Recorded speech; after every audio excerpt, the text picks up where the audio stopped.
fondamentalement, ils sont facteurs de croissance pour les entreprises.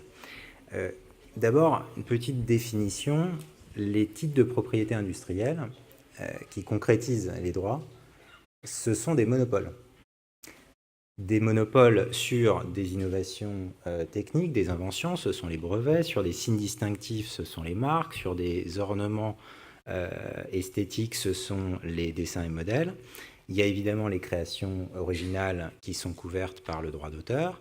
Et qui dit monopole, et c'est d'ailleurs comme ça que c'est défini dans le Code de la propriété intellectuelle, dit droit d'interdire.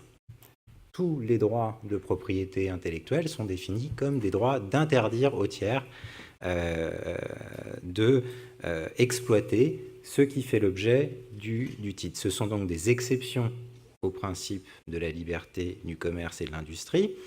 Et quand on commence par les définir comme ça, a priori, on ne voit pas bien en quoi ils vont être facteurs de croissance. Pourtant, ce sont par nature des facteurs de croissance. Si on prend l'exemple des brevets, les brevets, ce sont des facteurs incitatifs à l'innovation. Le brevet, il va venir récompenser l'inventeur ou l'entreprise qui va permettre le développement de l'innovation. En concrétisant un titre, c'est donc nécessairement la récompense des investissements qu'on va accomplir en recherche et développement.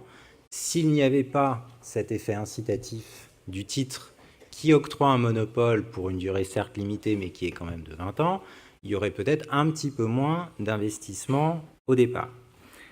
La contrepartie de ce monopole, toujours sur le terrain du droit des brevets, c'est que en acceptant de déposer une demande, on accepte la divulgation de son invention, de son innovation.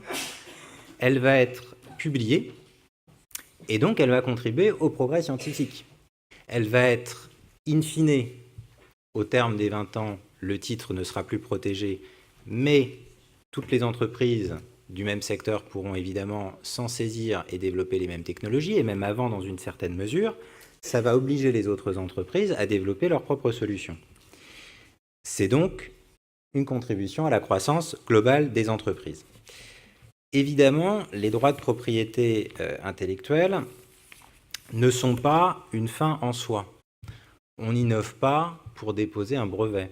On innove parce qu'on veut rester compétitif sur son marché, on veut trouver de nouvelles solutions, on veut conserver des parts de marché. L'innovation, la source de l'innovation, la raison d'être de l'innovation, elle est là, elle n'est pas dans le titre.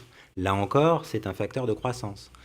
La marque, c'est peut-être un petit peu moins visible, mais aujourd'hui, on ne développe pas, on ne va pas créer une marque dans le seul but de disposer d'un signe distinctif.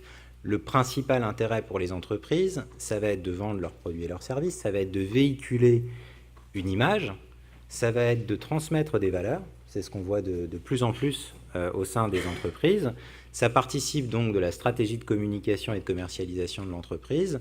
Là encore, en soi, c'est un titre qui va permettre à l'entreprise d'exister et d'être et de demeurer concurrentielle. Donc, par nature, ce sont des facteurs de croissance.